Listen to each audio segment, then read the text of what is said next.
Okay, so good afternoon or good evening, depending on where, or good morning if you're watching this recording, depending on where you are joining us from today. Very grateful that you have chosen to spend your time with us. We obviously know that you have very many demands on your time as an educator working in education, so thank you for joining us. We are going to be talking about some literacy stuff this afternoon, and we've taken a bit of a broad definition of literacy because it is one of those topics that you can go down a rabbit hole on, that's for sure. And so I'll take you through a bit of an agenda in a minute, but before we get into it, I did just want to take a moment to acknowledge the traditional custodians of the land in which we are gathered. Obviously, we're gathered virtually, so for me, it is the Wurundjeri people of the Kulin Nation who are, I'd like to acknowledge and pay my respects to their elders, past, present, and emerging. But wherever you are and wherever you're joining us from, and I know you might be not from Australia, you might be wherever you are in the world, just take a moment to acknowledge the traditional custodians of the land you're on. And in Australia, we very much want to recognise their continued connection to the lands and the waters in which we are gathered today. So hello and welcome. My name is Kimberly. I work with the Google for Education team. I am based out of Melbourne, which if any Melburnians are on the call, feel free to drop in the chat the moment that our new lockdown is announced, because I believe that we're having a press conference at 4 o'clock and about to go back into lockdown. So I'm really looking forward to that. Very warm welcome to everybody who's joining us from wherever you are, but particularly, big heartfelt welcome to friends in New South Wales who have been in lockdown for quite a while now, and Queensland. I know you guys are having a bit of a tough time at the moment, and I know from firsthand experience how incredibly difficult and challenging that can be. And so all of you that are doing remote learning, hybrid learning, just trying your best with learning on a daily basis, you're doing an amazing job. You're doing much better than people ever will understand, and much more. So good on you for everything that you're doing on a daily basis. This afternoon, I will be joined by my friend and colleague, Chris Betcher, who many of you have met. Chris is from Sydney, but Chris scheduled this and then scheduled something at the same time. So he's going to join us a little bit late. So at some point, he will jump on. So as I mentioned, we are going to be talking about literacy this afternoon, and we are going to start by kicking off talking a little bit about what I think is probably the most essential literacy skill that we can be teaching students in 2021, or probably for the last 10 years, honestly, around search and information literacy, because obviously, which we if you were on at the call at the start, we played a little game of Google Feud, and that's how everybody finds everything they need to know nowadays, is they Google it. So having some reinforcing some literacy skills in that space, I think, is really important. Then we're going to look at some thinking canvases and some provocations and some ways of using slides a little bit differently in that space. We're going to jump into docs and look at tracking growth and providing feedback. We've got some interactive activities for hybrid classrooms around different literacy activities. We'll be utilising some Jamboards and things for that. And then hopefully we'll get to talk a little bit about lit trips and hyperdocs. And if you have never seen lit trips before, then feel free to Google that right now and start exploring, because it's a kind of a really cool thing. It was built as an innovator project, which I'll talk about the Innovator Academy, or Chris probably will when he joins this afternoon as well. But it's an amazing resource. So that is it in a nutshell, and we will jump in now. Please feel free to use the chat to ask any questions throughout the session this afternoon. I very much welcome any sort of interactivity.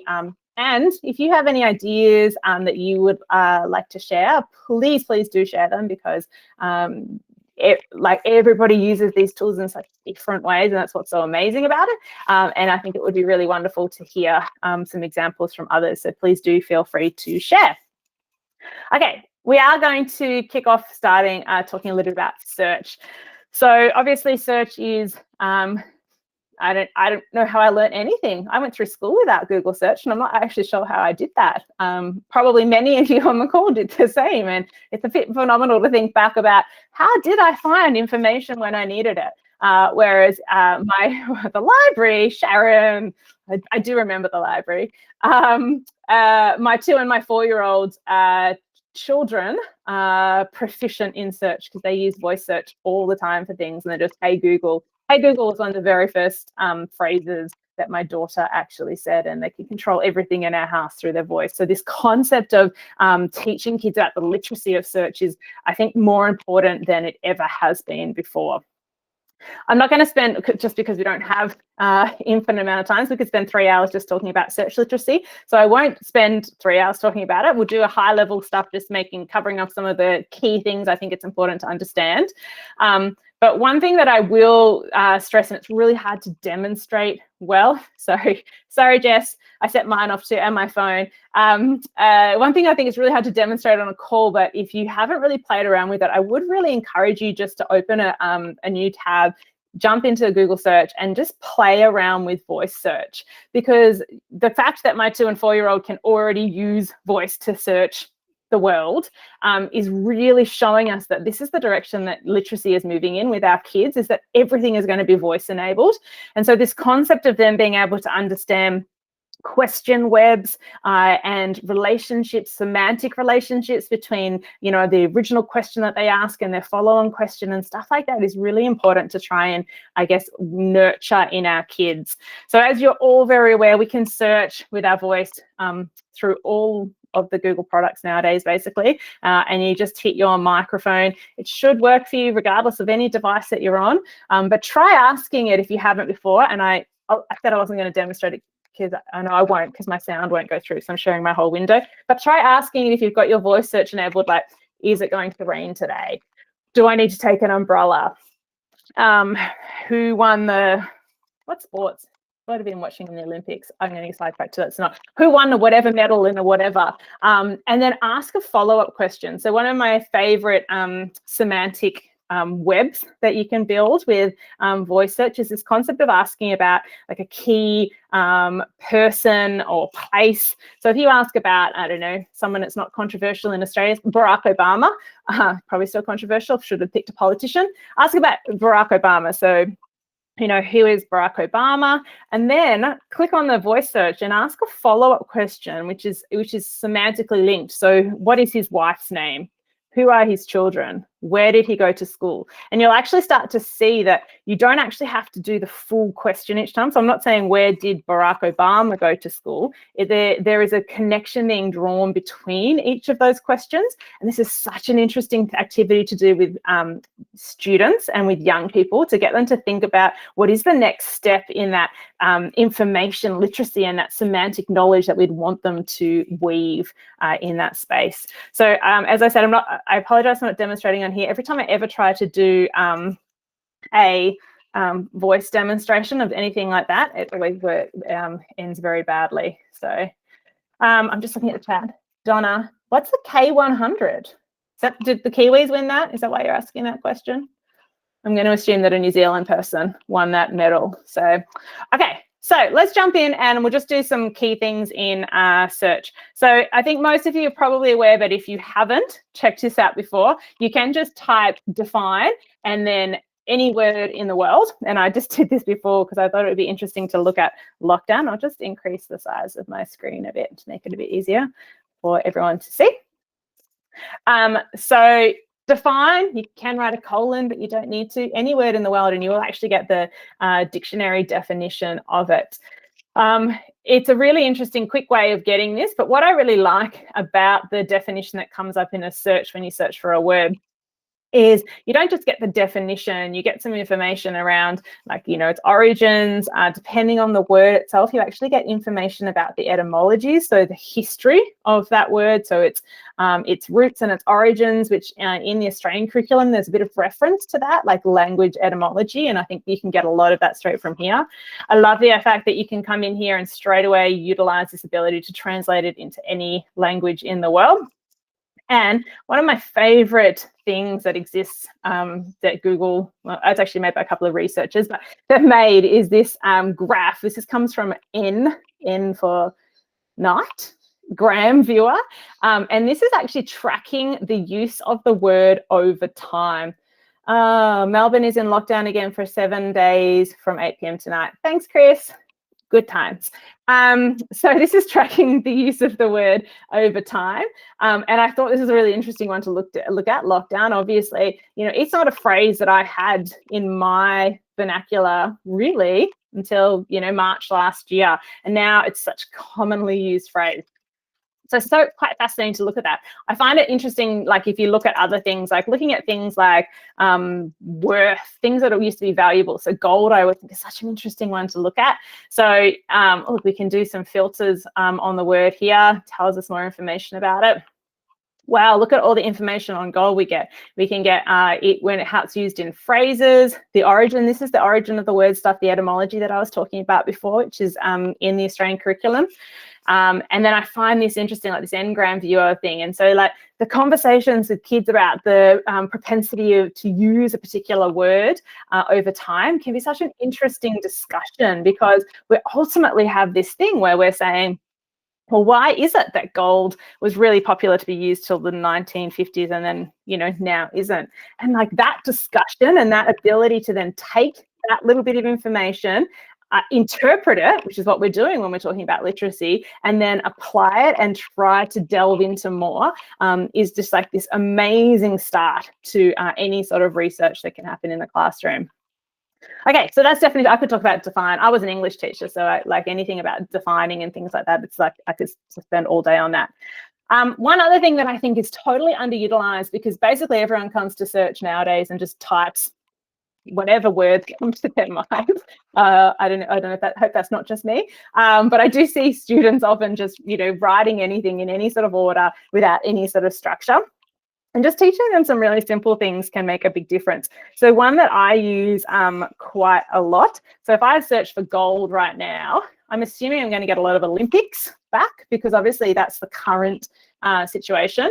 But if you teach the kids some of the old school Boolean logic, so minus being exclude, and if I write Olympics, then suddenly all of my responses are only about gold that isn't about the Olympics. And this can be a really important, simple trick to actually make sure that people know how to do, because at times like the Olympics, if I wanted to know about gold that wasn't a gold medal, it would be really hard to filter through my search results to get that, unless I knew exactly what I was asking for and kept putting additional adjectives in there, or I just used the minus or the do not include the Olympics in there.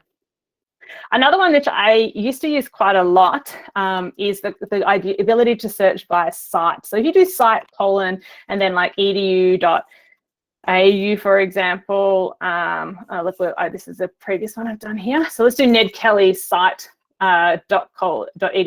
So you'll see, let's have to change this, hold on, my auto thing here. So what it'll actually do is it will actually filter out your results and only come back with results that are from websites that have edu.au. So edu.nz, edu whatever, gov.au, whatever it is that you want to use. And you'll see then that all my results are coming back from registered places of education. Instantly, you're actually sort of increasing the chance of your students to have success in the results that they're looking for. Another one that, if you haven't done this for a while, it's always good, whatever you're currently setting your students, I'll do gold again, actually, sorry, whatever project you've currently set for your students to complete, if you come in here and search for that particular topic and then file type PPT, you'll actually get all PowerPoint versions of this. I think I've got the wrong space in there. And so this is a really great one. It's like, here, kids, complete this particular PowerPoint on X, Y, and Z. I don't know why we can't do search for Google Slides, but that's a whole other issue. And it will return that. So you can do that with PDF, so on and so forth. I'll just do one final one on here. Barack Obama.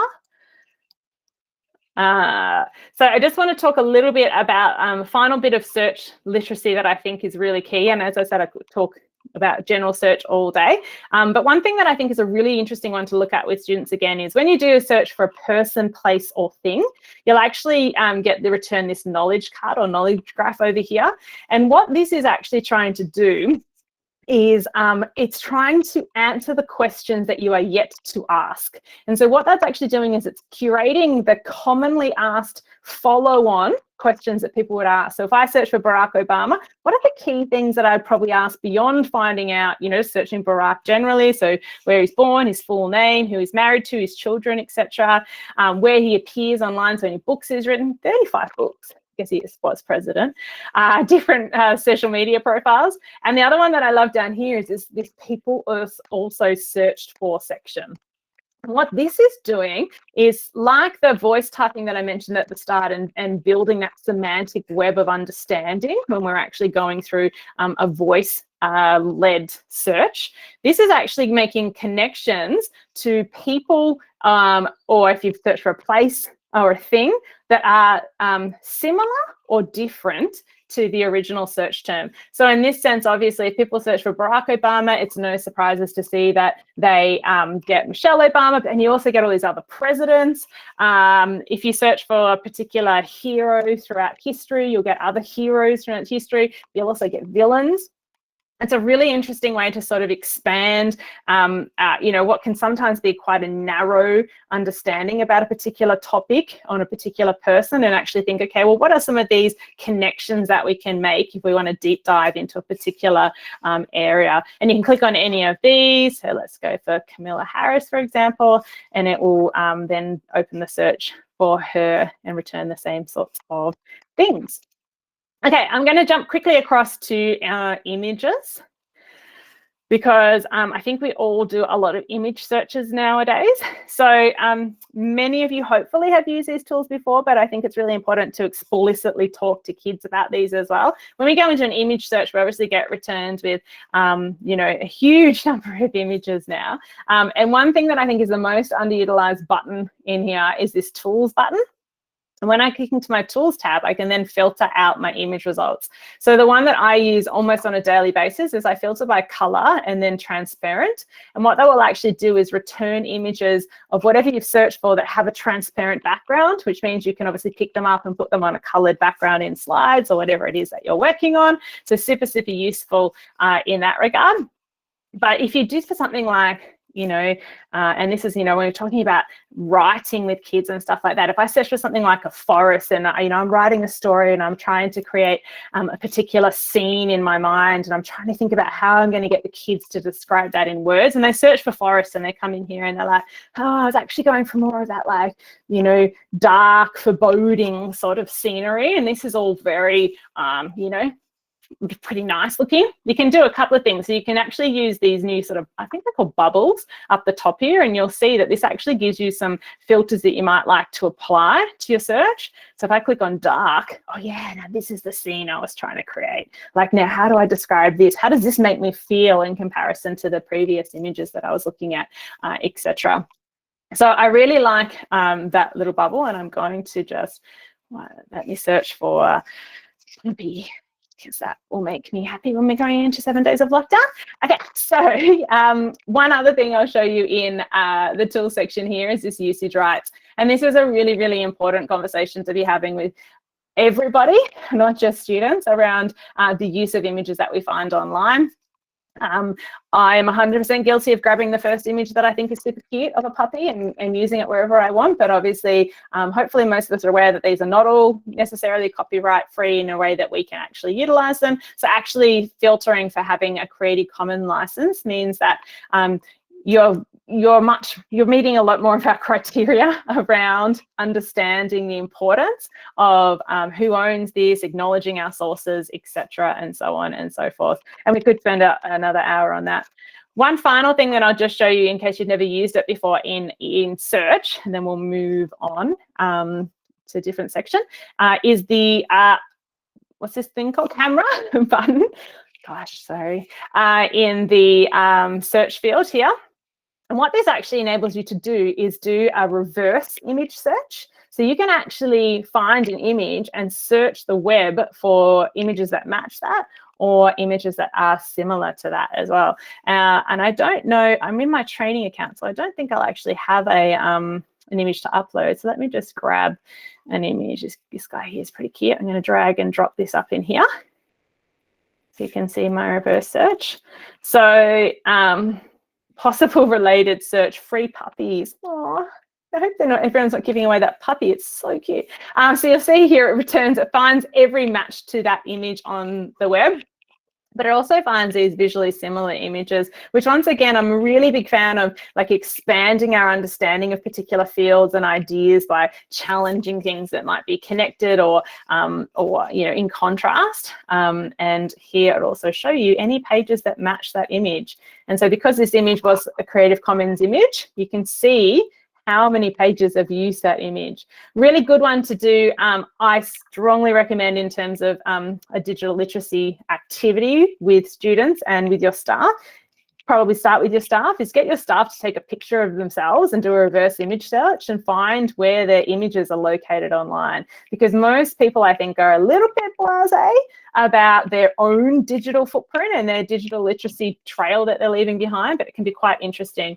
And they'll find wherever they find that picture online, but also it is hilariously funny to do in a staff meeting to look at the visually similar images of your staff members. So, okay, let me just look at the chat. Yes, the bit on the right, so the knowledge card. Thanks, Candice, for answering that. So yes, for Sharon, if you are in, you have to have gone into an image search first. So just let me clear my search. Go back here. So if I search for, I don't know, a kitten now, seems appropriate to follow on from a puppy, go into images. Then when you're in your image search, you'll actually see the camera icon appear in your search field up here. So then at that point, is my Zoom going to work? Kind of. You can actually click on it and do that reverse image search there. So you can upload an image or you can grab it from the web. Very final thing is, if you haven't tried, this is a shortcut, this is not necessarily a literacy thing, just something I use quite a lot. If you find something in an image search that you want to use and you want to drop it into, say, a slide deck, rather than opening it, copying and pasting it, you can just click. So I'm click and hold, and then I'm dragging it up to the tab that I want it to go on. And then you'll see that I can just drop it straight into the page that I had open. So I just had a slide deck open, slide deck with the agenda for this afternoon. So I have my image, and rather than opening it, right clicking, copying, going into my slide deck and pasting, I literally just click and hold. This kitten's pretty cute. Drag up to the tab and I drop it on the tab. So just a really simple way. And I'm a big, big fan of finding little things like that that save you, a couple of seconds every time you do it, because if it's something you do a lot and it saves you a couple of seconds every time you do it, that adds up to a fair bit of time over the space of a week. Final thing on search, just in case you've never seen this before, I'll just copy this link. I'm on a different computer here. I've logged into two different, I'll drop it in the chat, a Google day.com. So if you haven't checked this website out before, it's just another fun activity to do in terms of increasing search literacy. So what it'll actually give you is a different search challenge, and you have to work through the answer. And the answers are not things, I was going to say they're ungoogleable, but they're not ungoogleable. They're just ungoogleable in the first Google search. So the example there is an 11-foot bird lives less than 2 miles from that longitude and latitude. What is his name? And so you can see how it's like a multi-part question that they have to delve through, break down the question, explore. And the idea is, if you play a Google a day, that it actually helps to train you in getting better at your search literacy and understanding how to get what you're looking for more efficiently and effectively. Because all of that aligns to, Google's mission is to take the world's information and make it universally accessible and useful for all. Okay, I'll just pause for a minute. Any questions, comments, wonderings, ponderings from anybody before I move on? I know I went through that pretty quickly, but I'm conscious of that I spent 5 minutes playing Google Feud. I could have spent 50 minutes playing Google Feud, if I'm being honest. I enjoy that game.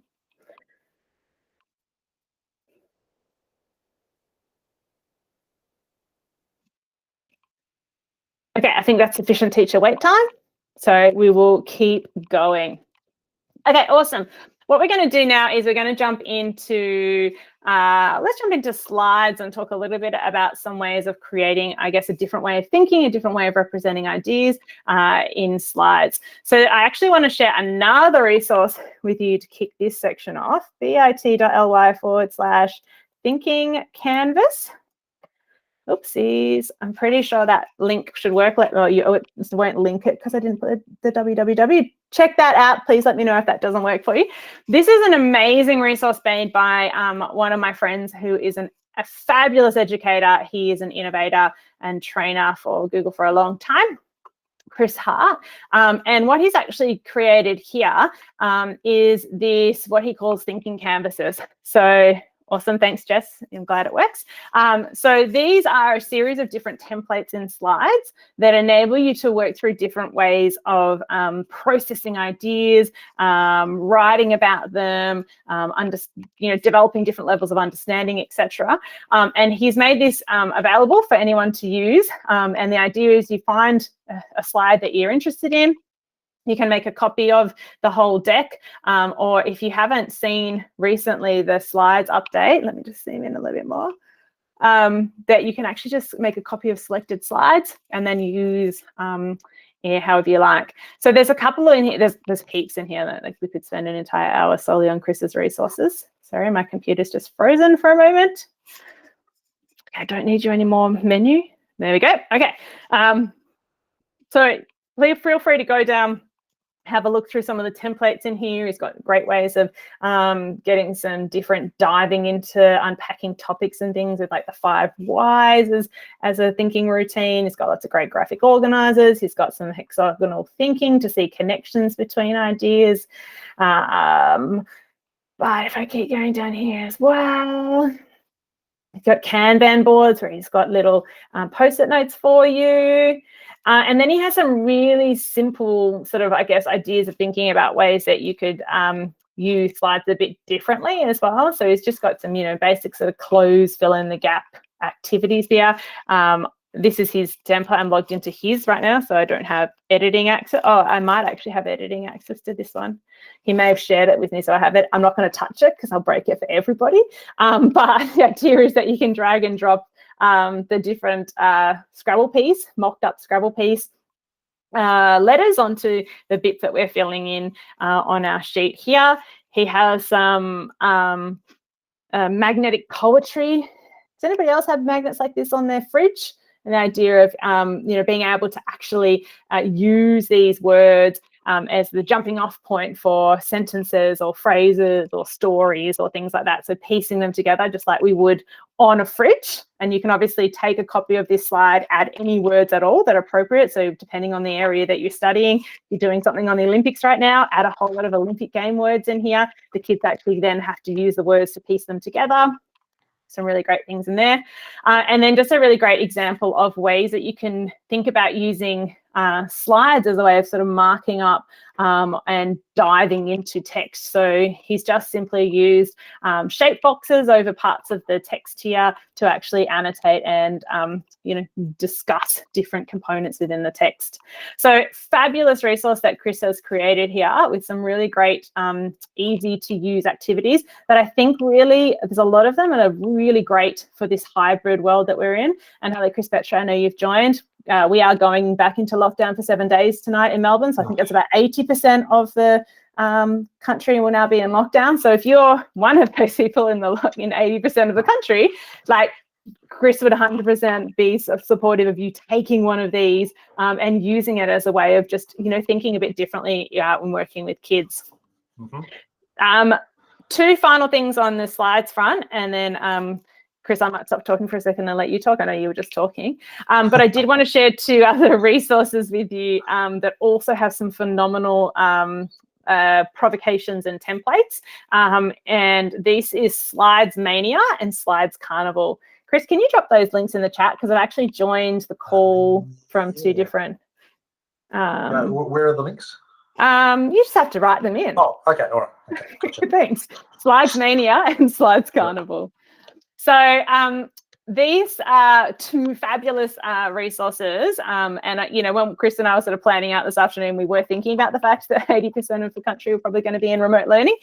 Great resources that have fabulous templates that are easy for you to pick up and customize and create your own. So Slidesmania, fabulous story. It's actually this lady who, she's not a teacher, but she created all these things to help with her kids. And anyway, phenomenal stuff in here that you can have for ways of working with kids. So she's got different game templates, different presentation templates, and they're all free. She's done this amazing job of customizing all this stuff and building it for free. My device is slowing down because it's getting near the end of the day. I don't know, other people's computers do that. When it gets near 5 o'clock, everything just, like, I personally start to slow down. So do my devices. It's like everybody's like, yeah, we're ready to switch off. So I'll scroll down and I'll show you. Oh, I love this, like a TV and remote choice board. Let me just zoom in again on this page. So she's actually got a whole series of slides that, you know, you can actually set up as if the kids have connected. And the kids obviously can use this. This is not you having to develop resources. The kids can use this as different ways of representing learning, their writing, some great multimedia ones in here as well. We could spend, there's 18 pages, so I won't spend all the time. Anybody out of interest, yeah, everybody in Melbourne's logged into the press conference. It's happening. Anybody out of interest who's on the call used any of the Slidesmania templates that they've loved? Just, I thought we'd just share if anyone's got a favorite who happens to have used them. Please drop it in the chat. And can I just add that the other place to find these great templates is in Canva. If you go to Canva and just do a search in Canva for Jamboard backgrounds, or I mean, I search for Jamboard backgrounds. I guess you can search for all. You can search for you can search for templates. I think you can search for Kate Corber actually put something online the other day. I saw her sharing this for teachers. I think you can just search for presentation templates or something as well. But yeah, I love the fact because Canva is integrated. There is an education version of Canva which is free for education. And it is amazing. I'm not sure what's happening. Okay.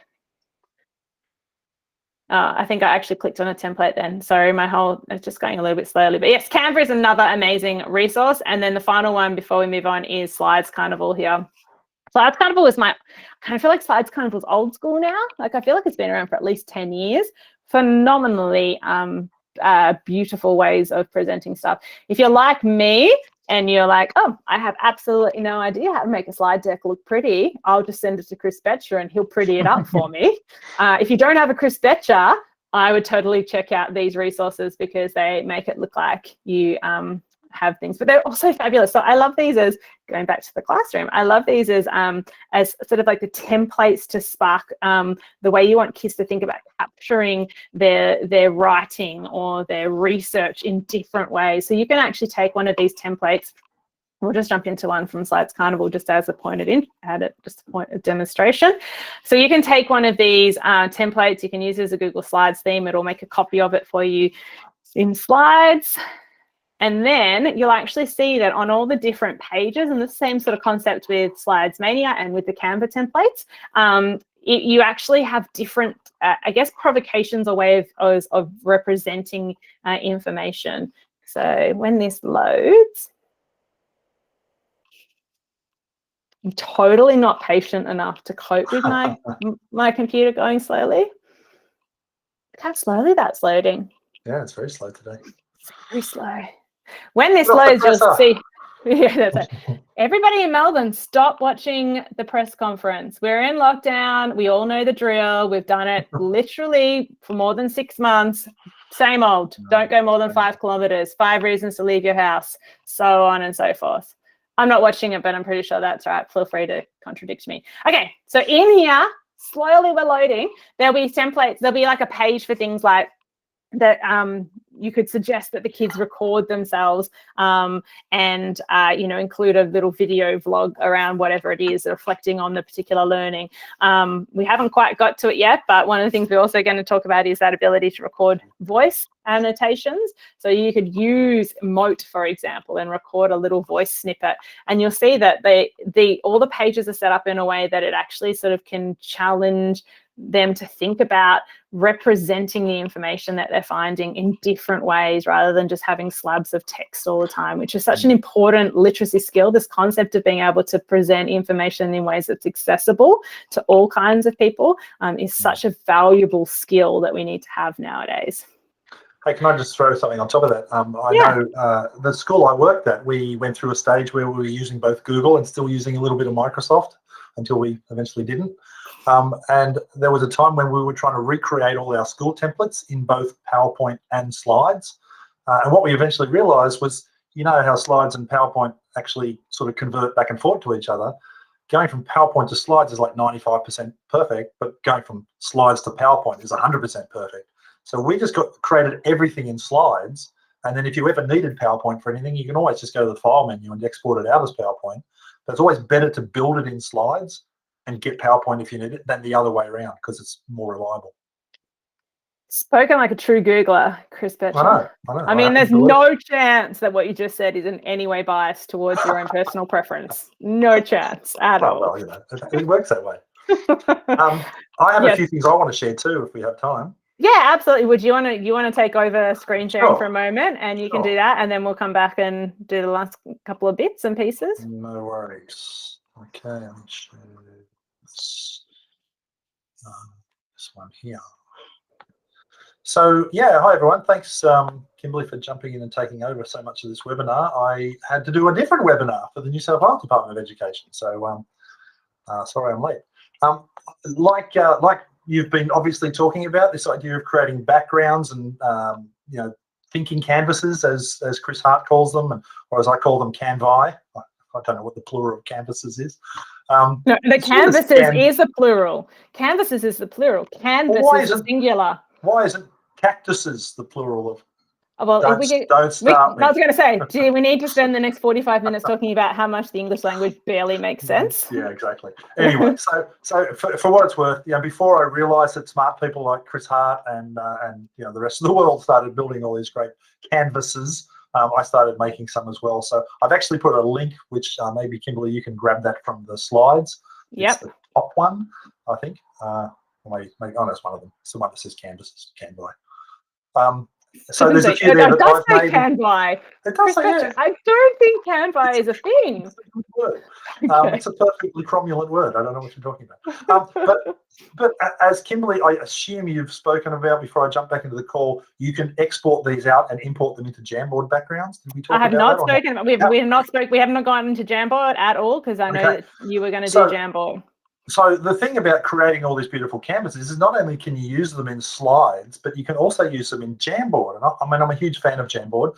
And the way you can do that is you hit the file button up here and say, where is it? Lost it. Download, and you download it as either a PNG or a JPEG. And you can literally pull out that one slide as an image. And it just so happens that it's the exact right size for a Jamboard background. So if I come out here and say, let's get it out as a PNG file, you can see it's just saved it down to my Chromebook there. And now it's just sitting in my files on my Chromebook. Now, when I go to Jamboard, I can come into Jamboard here. I'm just going to create a new frame for a second. I'm just going to do it this way, just to show you how this works, and then I'll give you some examples. Let's do it here. Okay, so there's a blank slide. So you've got this option here to set a background. You can hit the set background, and you've got all the standard built-in ones, you know, lined paper and, you know, grid paper and all the rest of it. But if you choose this last button, you can then go and find that thing you just downloaded, which should be somewhere on my computer, probably right there, right? And you can actually import that in, and that then becomes the background of the Jam file. And now you can do things on top of it. So you can use all the standard Jam things like creating sticky notes, like, you know, cats, and then so you've got now a sticky note, and you can start to categorize cats belonging in that category. So you're creating like a background layer with interactive foreground objects. So I've just got a couple of examples that I want to show you of this idea of creating a background slide and then using it to have interactive objects on top of. And I'm trying to sort of give it a literacy focus here as well. So just a couple of examples, ranging from obviously very young students here. So, you know, getting students to sort objects out into categories. And by the way, there's a fascinating concept of ambiguity. And I think it's where you get ambiguity, or the gray area, is where a lot of the really interesting conversations take place. So you might view this as a fairly low level activity where you go, oh, chair starts with ch, so I'll put it in the ch. Shell starts with sh, so I'll put it in the sh column. But what happens when we get to the chef? And suddenly the chef has a sh sound, but it's spelt with a ch. And that then becomes really interesting discussion points for the class to talk about what Kimberly just said. You know, the English language is weird and you can never trust it. But it's those sorts of conversations that I think make this a lot richer than just simply a drag and drop exercise. Some other simple ways you can use this, things like this one, for example. So, you know, does the word start with F? Well, fish does. Yes, it does. Banana. But what if some kid says, well, hang on, that's a fruit. Fruit, so it belongs in F. And other kids go, no, it's banana, so it belongs over here. Again, what you're trying to create is provocations or cognitive dissonance that causes students to actually interact, not just with the stuff on the screen, but interact with their brains to really think about like the conceptual ideas, not just sort of moving things around on the screen. I think that's a really important concept. One of the ways you can use it, this is, I guess, more you know, numeric literacy rather than word literacy. Is that even a word? I'm making things up now. Is like underneath this thing here, there's words. If I drag that and lift it out, you can see there's actually sort of shapes in there or text in there that has times written on it. But you don't, when it's down here, you don't see it because, of course, it's white on white. So what the teacher can do is pull one of these out and say to a student, okay, I want you to sort of, what is 2 o'clock? And then it's up to the student to, you know, grab a pen and sort of draw the arrow and draw 2 o'clock and so on. So you can make this into an interactive exercise using sort of some clever colouring things. Another example of how you might use that colouring thing here. So I've got like phoneme sounds here, the AI sound, the it sound, and the at sound. And I've got these other sort of endings. So like, what's this? This is, well, this is rain. So I can find the, get my arrow back. So I can drag out the n, and so what's the sound in the middle? Well, it's rain. It's the AI phoneme. So you can drag that out, as opposed to say this one. If you drag that out, and now that phoneme in the middle is, you know, that might be ran. The man ran. And so again, it's kind of using the color thing in the background a little bit just to sort of focus this idea about there are parts of words to sort of address that sort of a literacy component. Some other examples. This is more visual literacy than anything else, but like if you wanted to create like simple jigsaw puzzles, and there's obviously a lot of things online you can do, but this was just using this service down here called Postcron, where you can upload an image and tell it how many pieces you want the image cut into, and it will spit out a whole bunch of little mini JPEGs, which you then drop onto the page. And obviously the task is then for the student to come and sort of grab these and, you know, rearrange them in such a way that it reassembles the object. Now, I'm using a giraffe here, sorry, not a giraffe, a zebra here, but it would be nice to have a photo of the students themselves, maybe a class photo or something, because, you know, everyone loves engaging with something that they feel really personal about. So being able to crop your own images into little squares is an interesting thing. And you could probably tie that back to a literacy exercise with words as well. Maybe you could have, you know, 2 puzzles, maybe have 2 pictures with pieces, and they were both all jumbled together. And there was 2 words on the screen, and the students had to, you know, rearrange the puzzles based on what the 2 words said. So there's lots of ways you can use this sort of stuff. Chris, I'm just thinking, like, I like your idea of the class photo. Just it's, you know, I know one of the things that came out of Melbourne lockdown 2.0 was the this real missing, this, you know, seeing our classmates and seeing other people and stuff like that. And so I think during this time when we are going to be keeping going, especially in Melbourne, we're in 6.0, you know, jumping in and out of lockdown and being separated from people, it can be really valuable to sort of think about ways of including that in that. And you just added, excellent, you answered the question. I'm going to give you 2 more minutes to talk about Jamboard, and that's it, because otherwise you'll no, I need more. No, you can't have it. I'm going to actually kick you out of the call in 2 minutes. Simple things like and again, teachers look at these sort of exercises like, well, this is really low level, like mouth, teeth, ear. Like, that's just identifying. This is low level. Might be great for really young kids. What happens if you change that equation slightly and instead you do that? Number the parts of the face from least important to most important. Right? That's a whole different exercise. Conceptually, it's the same thing in terms of making the resource, but totally different exercise in terms of getting kids to think. And I'm going to credit my friend Peter Kent for that, because he comes up with all these amazing ideas. I'm just going to skip over some of these because I just want to go to these ones down the end here, so Kimberly's put a timer on me, like using, and you were talking about the fridge magnet idea before, that Chris Hart had that thing, and I think it's a beautiful idea. You know, having something like this where you give students a bunch of words and you can say, you know, I had a fun day at the beach, right? So you're assembling words like that. So getting kids to make sentences fridge magnet style is an interesting way to do it. Here's another example here where I've gone to here and say, okay, let's make a sentence here. The tall boy is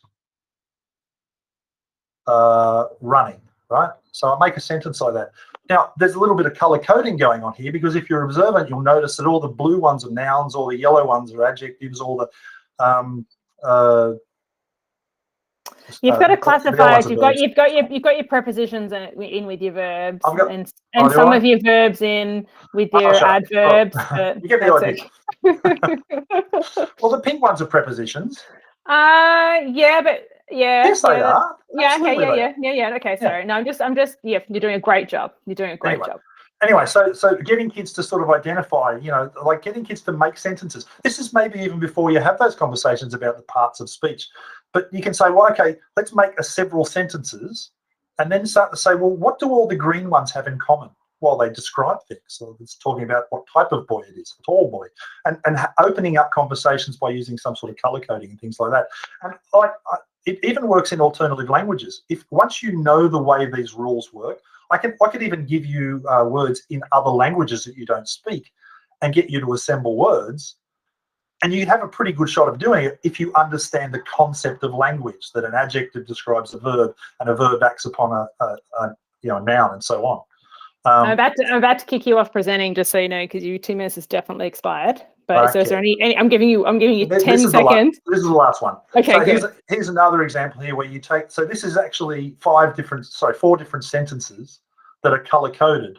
And this, like, I can see this being a great group activity where you let a bunch of kids loose on this, and their task is to reassemble the sentences based on colors. And there's actually a number of ways sentences can go together. So, you know, one of these sentences, the water was colder in the deep end than it was in the shallows. That's the yellow one. But you could also say in the deep end, the water was colder than in the shallows. So there's multiple ways of arranging language as well. And again, I just think having this sort of flexible, movable approach to sort of making words up is a really interesting approach to literacy. All right, Kimberly, back to you. Oh, good, because I was literally clicking take over Chris Betcher's sharing screen as you said that. So thank you. That's awesome. So we wanted to talk about, and maybe Chris, can you be ready to share lit trips just very briefly after I do this quickly? Can you just bring up lit trips? Yeah, sure. Thanks. Okay, so finally, a couple final things I want to share. So I have my amazing story here.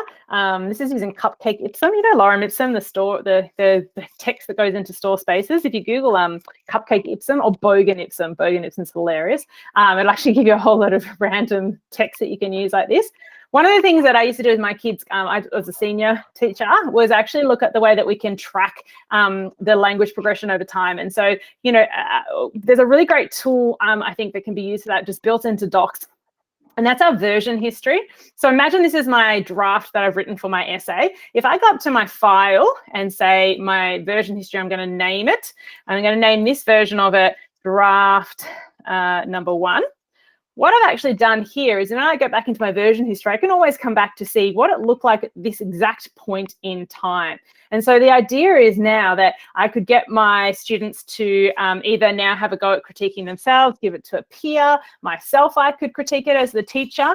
And then in there, so say I just make some changes, and we'll imagine that if I had more than a minute, I would actually spend some time like rewriting some words and things like that. I'm not going to do that right now. And then I'm going to call this version, you know, draft number 2. And I'll save this. And when I go into my version history, so I go my file and my version history and I see it, what I can actually start to do is build up over time, this really interesting story of how my writing has changed and progressed based on feedback, based on my ability to go deeper into it myself, based on analysis. So I can see here, this is draft number 1, and then draft number 2. These are all the changes that I made.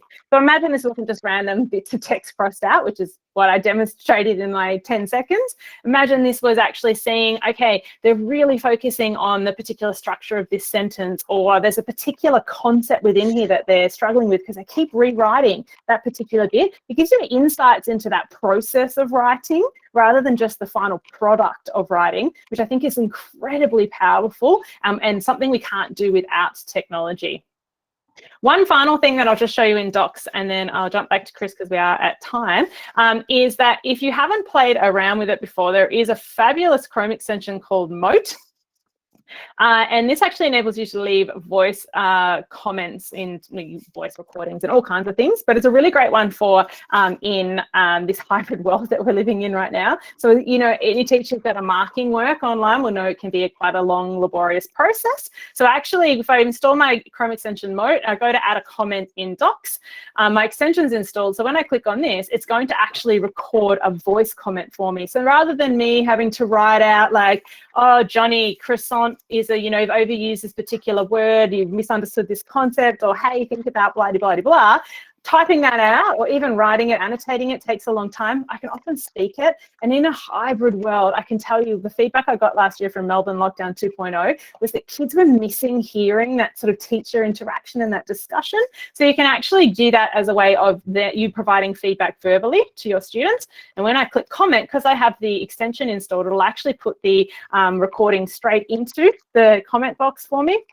There's a freemium, so it's paid and free versions of Moat, so it can do transcription for you, but the kids can do it as well. So I used to do this similar sort of thing using a different technology with students where they'd actually track their reading progress over time. So they'd have slabs of text in a Google Doc, they date stamp them, they record themselves reading it, and then come back and record themselves reading a different thing. And you can actually get sort of a really nice reflection on their reading progress over time as well as their writing. So just a really good one to show. And we are at time, but Chris, do you want to just show Lit Trips very quickly as a final thing, just as a completely left of center way of thinking about exploring some literacy? Sure. I just also put a thing in the chat there. Eleni Karitzis, who actually does some work for Moat these days, also a member of the Google Innovator community. Eleni is running a webinar for any Google or any teachers who are, you know, Google teachers, you guys, next Tuesday. So I'll send the details of that out for anyone who might be interested in joining for that if you'd like to know more about Moat. Okay, Kimberly, you want to talk me through this? Because I don't use this a lot. No, I haven't used this a lot either. This is an innovator project, and basically what this is this was a Google certified innovator came up with this idea of mapping literature texts from over times, and so they actually are all KML files, is it, Chris? So you can actually upload them. Yeah, I believe so. Yeah. And so what they are is they'll actually enable you, and I don't know if you can open any of them straight there because clearly I didn't prompt you to have this ready, but you can actually then track the location of a book through maps and where the characters go. But this isn't a whole nother, we could spend a whole nother 3 hours talking about like using My Maps or Google Earth to actually do exactly this. But this is basically an idea of actually how do you use the geo tools to map the stories that are unfolding in what we read about over time. We are at time, so we don't have time to go into it, but I do know that there was a couple of questions that were dropped in there about, so I dropped the link to the Moat extension in the chat, and Chris will send out to everyone who was on the calendar invitation, maybe Chris, you can send out something about that webinar on Moat if you'd like to learn more about it next week. Thanks for coming along for our quick, you know, we could literally spend 7 hours on this one topic, but we're not. We will have the recording saved. If there's any questions at all, Chris, can you bring up the slides? Do you have them open? I do. Excellent. There are a couple of great resources just to share with you as we wind up. So now let's go to the next one. So all of the webinars that we've been doing over the past yeah, I don't know, whatever length of time that's been. I don't know, who knows time anymore. You can find it bit.ly/AUNZ_webinars. So we've been doing a whole series of different things. So if you would like to share that as a resource with any of your colleagues, we'd really encourage you to do so. If you need a PD certificate, Chris, next slide. If you go to bit.ly/GFE lowercase f, uppercase G&E, certificate. Chris has made a fancy little certificate that if you need to provide anybody to show you attended. And then very finally, you can feel free, we'll put our email addresses up in a second, but you feel free to reach out to us. But if you're in a Department of Education school in South Australia, Victoria or New South Wales, you might be in a central tenant where you have particular things that you do or don't have access to, or you want to know more information about where particular apps and third-party tools sit in mind of those departments. These are the best contacts to reach out to. So for South Australia, Victoria and New South Wales Departments of Education, these teams are all really awesome at responding and engaging in things that you might want to know about. And then very finally, Chris, if you just chuck up our email, you do know you're sharing. I do. I'm just making sure that was shared properly, because I'll just give everyone the slides. That's just the easiest thing. Okay, there you go. Feel free to reach out if you have any questions. Or anything, or if we can support, if you are in, remote learning 2.0 or 6.0 in Australia, in Victoria, we are always happy to support and love hearing any ideas, anything you'd like us to share in the future as well. We're always open to feedback. So thank you very much. We know how important and precious your time is. So thanks for hanging out with us, whether it was live or on the recording. And we will see you again soon. I'm going to stop the recording now. Mm-hmm.